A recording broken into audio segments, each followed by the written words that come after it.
Welcome to Luca is a Billionaire, where the only thing I invest in is your answers. You begin by inserting the EQ plugin on the track you want to shape.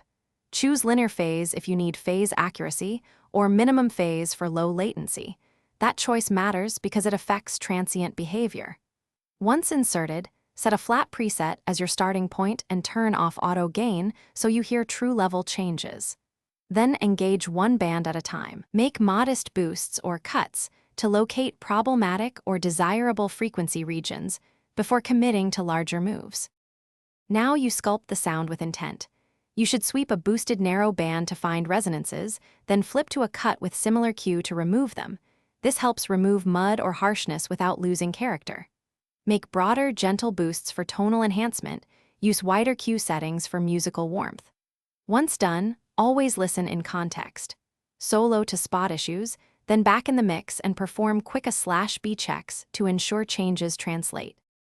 Finish by applying tasteful high and low pass filters to remove inaudible rumble and unnecessary air. Choose slopes that suit the source. Make level-matched comparisons so you're not fooled by loudness differences, and automate EQ moves if the tone changes over time. If you encounter ringing, comb filtering, or phase smear, try switching to linear phase mode or reduce cue and gain. That usually cures artifacts while preserving your intended tonal balance. Thanks for watching and please subscribe. It's the best investment you'll ever make.